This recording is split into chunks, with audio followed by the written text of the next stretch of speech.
জান্নাতে যাবা সমস্ত নবী জান্নাতের মধ্যে দুষ্ট হবে আর আমার দুষ্ট হবে তুমি উসমান রাদিয়াল্লাহু তাআলা শেষ জান্নাতের সার্টিফিকেট পাওয়ার পর কান্না করে আমিরুল মুমিনিন খলিফাতুল মুসলিমিন উমর যখন খলিফা বনে গেল ইসলামের 2 নম্বর খলিফা উমর ইবনে খাত্তাব ইদার নামাজ পড়ে ঘরের মধ্যে আসে দিনের কান্না করে সাহাবাই کرام তালাশ করতে লাগলো উমর কোথায় উমরকে বিজয় পাওয়া যায় না কান্নার আওয়াজ উমরকে তালাশ করতে করতে যখন আসে দেখে উমরের বাড়ির মধ্যে দরজা লাগানো ঈদের দিন হযরত উমর দরজা লাগায় কান্না করে গঞ্জের যুবক বলে রাখিও তুমি আমি জান্নাতের সার্টিফিকেট পাওয়া না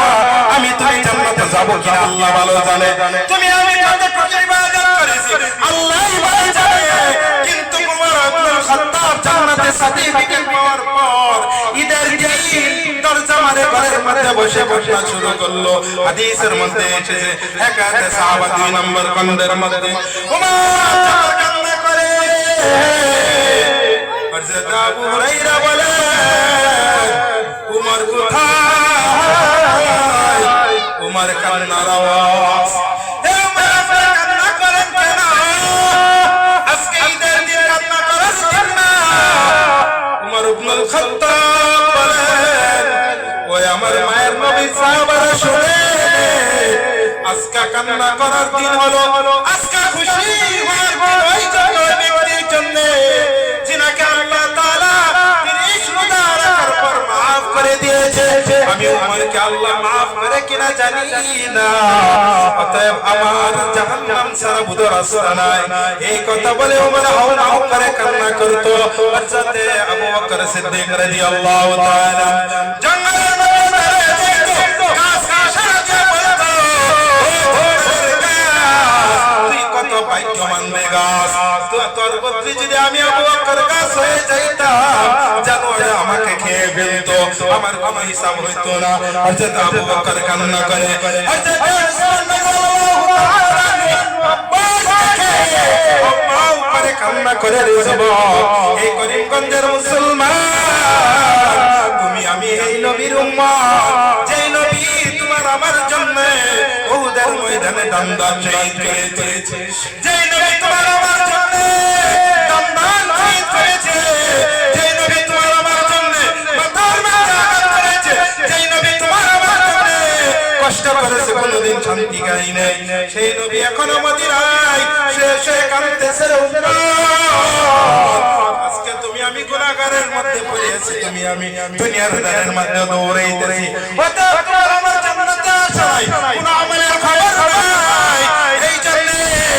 আল্লাহ তাআলা বলেন ও মুমিন আমাকে ভয় কর ইয়া আইয়ুহাল্লাযীনা আমানু তাকুল্লাহ আমি আল্লাহকে ভয় কর ঈমানদারকে আল্লাহ বলেন ওই ঈমানদারেরা এইখানে কোন ইহুদি খ্রিস্টান বিতর্কিকে বলে নাই আল্লাহ তাআলা শুধু টার্গেট করে বলেন ইয়া আইয়ুহাল্লাযীনা আমানু ওই ঈমানওয়ালারা তাকুল্লাহ আমি আল্লাহকে ভয় কর আল্লাহ তো মায়ের আল্লাহ 99টা নামের মধ্যে একটা নাম আছে ওয়াহ্হাব আর বাকি সমস্ত